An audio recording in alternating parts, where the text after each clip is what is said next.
Oh, let's get it on. Saturan UFC 281 Big Rusty. Israël Adesanya contre Alex. Sur les pecs, la ceinture. Ouais, jamais la ceinture pectorale.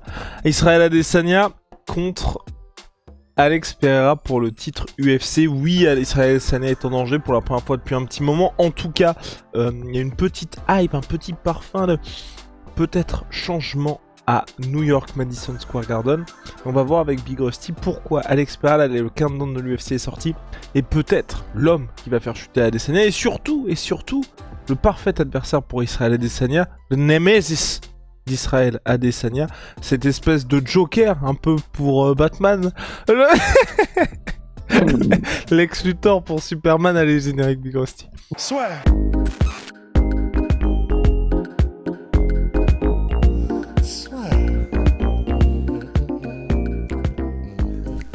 Entre dans l'octogone avec Unibet. Qui sera le vainqueur du combat? En combien de rounds? Fais tes paris sur l'app numéro 1 et profite de 150 € offerts sur ton premier pari. Il y a une liste d'athlètes qui te font penser à Alex Pereira, c'est ça? Oui, ça fait 3 fois qu'on la reprend à cause d'un problème de réseau. Oui, en fait, pourquoi? Parce qu'il y a plusieurs athlètes. En fait, maintenant, je m'attends à chaque fois à ce que ça coupe, donc j'ai la peur de l'animal. Donc, il y a plusieurs athlètes auxquels Alex Pereira me fait penser, et en fait, c'est vraiment cette agrégation de comportements, de manières de faire qui en font un caractère du coup unique. Et alors, il y a un petit peu de Petrian et José Aldo, déjà pour le côté ne parle pas anglais, mais le charisme du mec fait que ça passe quand même et qu'il arrive à transmettre des choses. Et plus particulièrement de Petrian, dans le côté, même si j'ai besoin d'un traducteur pour que le truc soit un petit peu en décalé, ben, comme je balance des punchlines ou que je suis un troll, en fait, ça passe, c'est marrant et les gens attendent ce que je vais dire. C'est plus vrai dans ces trolls, ces vidéos Insta, ces choses comme ça qu'en interview. En interview, il est somme toute assez posé, classique, et il n'y a jamais rien de très intéressant dans ses interviews. Mais par exemple, si vous allez voir sur son Instagram, il a fait des vidéos de troll un petit peu où il fait du overboard en même temps qu'il fait des pattes d'ours pour troller un petit peu Adesanya et ses balles de tennis qu'il évite contre le mur. Et d'ailleurs, il a fait aussi une vidéo qui vraiment, moi, ça m'a fait rire. Et je m'attendais pas parce que le truc, finalement, c'est une blague assez facile. Mais la manière dont il le fait, c'est vraiment marrant. Où du coup, bah, pour troller Adesanya, il se met face à un mur et un mec jette des balles de tennis, mais de manière exprès à côté, et il fait semblant de faire des trucs de fou, de dos, avec les yeux bandés. Le mec jette toutes les balles de tennis en même temps et il les évite toutes parce qu'il les jette. Enfin, il y a vraiment quelque chose de fun. C'est pas du trash talk hardcore comme on a pu en avoir par le passé avec Conor contre Khabib, des trucs comme ça, mais ça reste quand même assez piquant parce que bah, voilà, c'est la définition même du troll. Il prend ce que fait Adesanya et il décide de le tourner en ridicule. Et en même temps, ça vient du gars qui est, et c'est ça qui est intéressant, qui est grosso modo il porte en lui et fièrement, tu sais, cette culture indienne, mais du coup d'Amérique du Sud, et il se veut vraiment, il se réclame, et c'est quelque chose, enfin c'est pas qu'il se réclame, parce qu'il en vient. Son sang fait partie de tribus, ancestrales. On fera une vidéo là-dessus probablement, mais il a redécouvert ses origines à travers justement des tribus d'Amérique du Sud, et c'est quelque chose qui porte fièrement en lui. D'ailleurs, on le voit avec sa gestuelle de l'arc quand il rentre sur la cage ou dans un ring. Il a ses vidéos, vous pouvez aller voir sur son Insta, où il a les peintures tribales ancestrales, et vraiment c'est quelque chose qui porte en lui. Donc ça, c'est un truc qui est assez inquiétant et intimidant, parce que ça vient d'un mec qui est littéralement un des gars les plus flippants en kickboxing de l'histoire du sport. Et à côté de ça, qu'est-ce que j'ai mis? Ouais, c'est ça. T'as un petit peu de Arthur Morgan aussi, pour ceux qui kifferaient Dead Redemption. Dans le côté, je parle pas beaucoup, je tire une gueule un petit peu de cowboy à l'ancienne. Et d'ailleurs, c'est un peu un cowboy lui-même. Je sais pas si vous avez vu, il fait des trucs avec les revolvers, il fait des trucs où il tire à l'arc et tout. Enfin, c'est vraiment trop stylé. Et un petit côté Nate Diaz aussi, dans le sens, bah, quand il vanne, il n'hésite pas à y aller. Mais par contre, quand il est sérieux, tu sens que le mec, il est prêt à n'importe quelle dinguerie. Et bah, pour ceux qui ne sont pas au courant, il a une histoire qui est assez spéciale. Il a quitté l'école à 12 piges pour aller travailler dans une usine de pneus où il est devenu alcoolique, mais alcoolique à un point où vous n'avez même presque pas idée, tellement je ne pensais pas que c'était possible de boire autant. Et il dit, bah voilà, c'est le sport qui m'a sauvé, c'est le kickboxing qui m'a sauvé. Et donc, il revient de ce truc-là. Et c'est ce qui en fait vraiment le tout un personnage vraiment intéressant et fascinant. Et bah, c'est pour ça que pour moi, c'est parfait que ce soit c'est le némésis parfait à Adesanya, c'est qu'en plus, ils se sont déjà affrontés. Et même si c'est discutable, on l'a déjà dit 1000 fois, c'est vrai, mais pour si jamais il y en a qui découvrent, ils ont fait 2 combats. Il a gagné le premier, mais qui, pour la majorité des observateurs, était en réalité dominé par Adesanya en termes de scoring. Et le deuxième, Adesanya dominé, mais c'est Pereira qui a mis Adesanya KO. Donc, au-delà du fait qu'il y a ce truc-là scénaristique qui fait que bah, c'est le moyen pour Adesanya de gommer ce qui s'est passé par le passé, de prendre sa revanche, bah, le personnage en lui-même, c'est tellement un personnage de film, Adesanya, et il est salement stylé. Enfin, même de tête, ses tatouages, son corps, il est énorme. Enfin, sa voix, je ne l'avais pas souvent entendu, mais sa voix est stylée aussi. Il y a vraiment un tout qui fait que tu as l'impression que le mec a été littéralement écrit par des scénaristes, tellement il est stylé, tellement il a des facettes originales chez lui. Et c'est pour ça que perso, vraiment, je kiffe, tu vois. Et au-delà de ça, Big Rusty est aussi l'opposition de style avec Israël Adesanya, et c'est pour ça aussi, je pense que moi, c'est l'adversaire parfait d'Adesanya, parce que tout ce que Rust a dit est très vrai, mais quand vous comparez ça avec Adesanya, c'est l'opposé le plus total, parce qu'Adesanya, c'est le bling-bling, c'est quelqu'un qui est hyper extraverti, c'est quelqu'un qui, bah, vous le voyez même dans son style vestimentaire, ils n'ont rien à voir, et même aussi jusque dans la langue, parce que c'est vrai qu'Alex Pereira, pour l'instant, ne parle pas très bien anglais. Israël Adesanya, lui, bah, forcément néo-zélandais, donc oui, il parle anglais, donc c'est vraiment complètement différent aussi de ce côté-là, même dans le style de combat également, donc c'est pour ça que moi, au global, je trouve que c'est parfait pour les deux, et pour l'UFC 280, quoi qu'il arrive, j'espère juste que, tu vois, ils resteront fidèles à ce qu'ils ont apporté précédemment dans leur combat, tu vois, et qu'on sera pas un petit peu déçus, parce que là, déjà, c'était Dana White, d'ailleurs, j'ai pas compris pourquoi il a fait ça, Dana White, c'est après, donc, la dernière performance d'Israël Adesanya contre Jared Cannonier, il a prévenu la prochaine défense d'Adesanya contre Alex Pereira, je vous garantis, ça va être un banger, ça va être un combat de malade. Bon. Ouais. Comment tu sais ça? Ouais. Non, bah ouais, on n'en sait rien du tout. Donc tu vois, c'est plus ça, c'est plus ça où moi j'ai juste peur que là, les attentes sont telles avec ce combat-là que je pense que la plupart des gens se disent, on a très peur qu'Israël Adesanya se fasse mettre KO, mais enfin. Meilleur des cas s'il n'y a pas de KO d'Israël Adesanya. En tout cas, il va enfin vraiment se passer quelque chose et on va peut-être, donc on va retrouver, ça fait depuis peut-être à mon sens Adesanya contre Paulo Costa que les gens n'ont pas été vraiment hypés par un combat d'Adesanya et même dans le rendu même du fight. Donc c'est juste ça moi qui me fait un petit peu peur, mais sinon là la semaine de combat je suis très content parce que le countdown, Rusty va le découvrir. L'UFC va full blast. On voit Pereira avec un arc dans la forêt. Ah oui. Un arc dans la forêt. Il explique aussi. Ah merde. Il balance un espèce de proverbe brésilien en mode quand un homme a été dominé une fois, ça le suit toute sa vie. Enfin.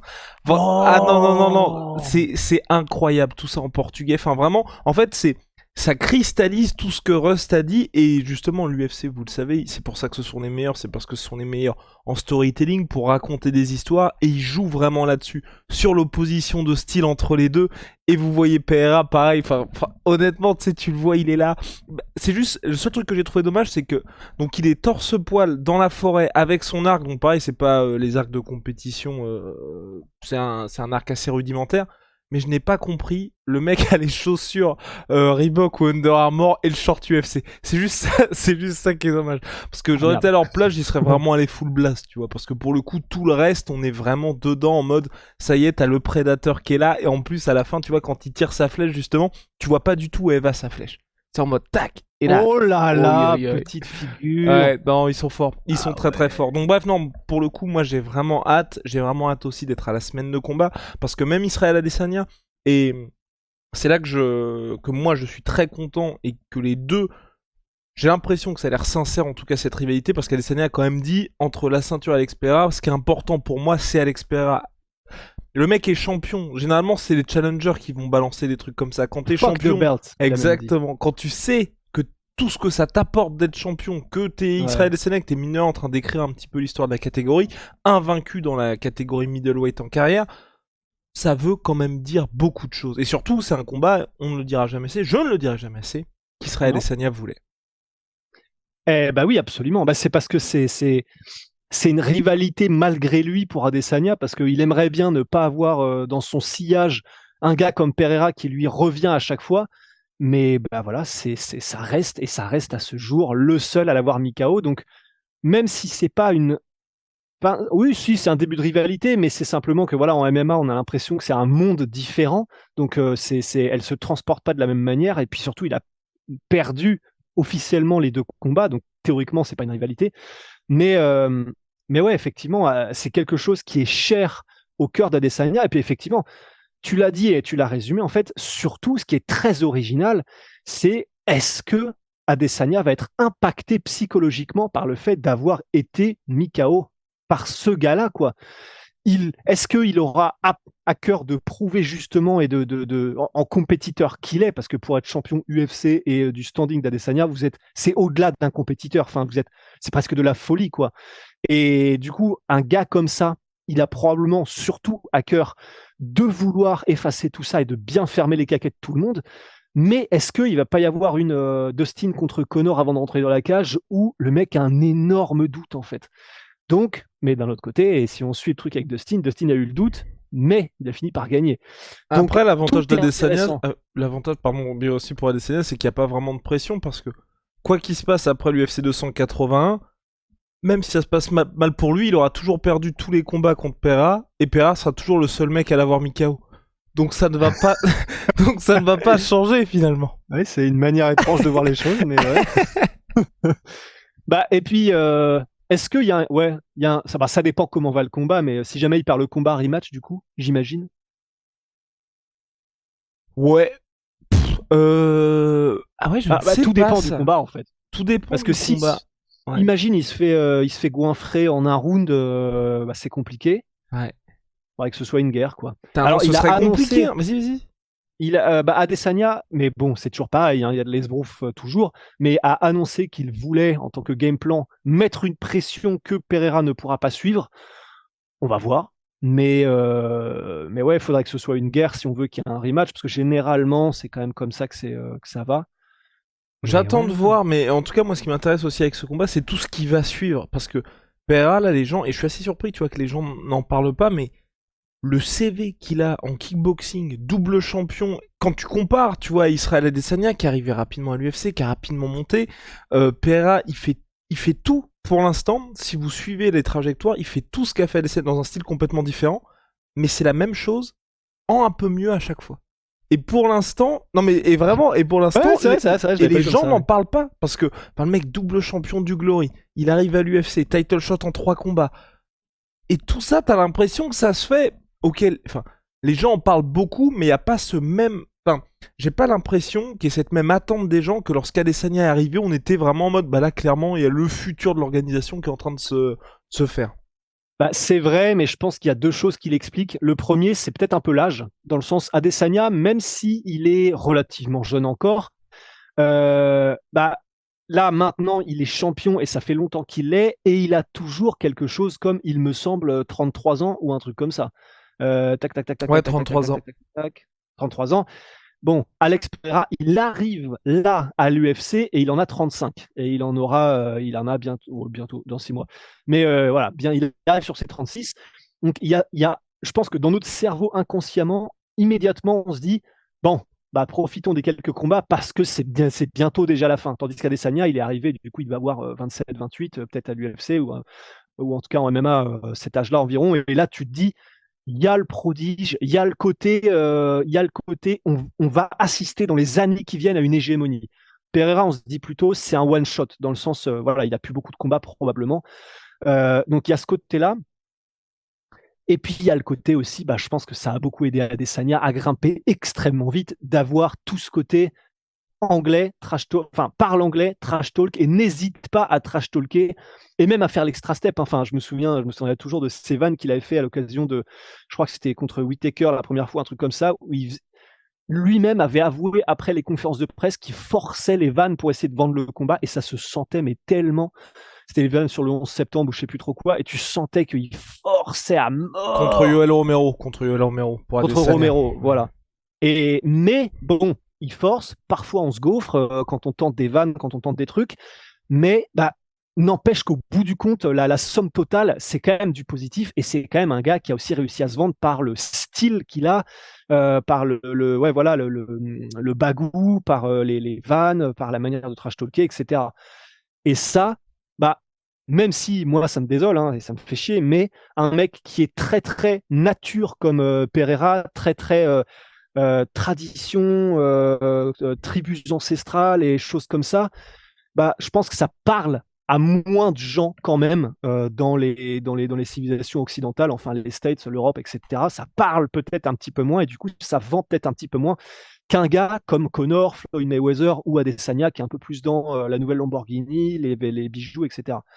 Donc je pense que c'est un agrégat de tout ça, quoi. On est d'accord, Big Rusty. En tout cas, réponse dans la nuit de samedi à dimanche. Shout out à ma sweet pea, ma sweet protein.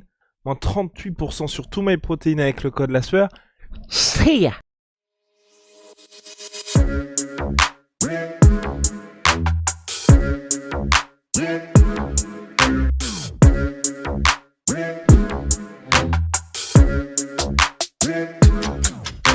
On pourrait qu'on me payer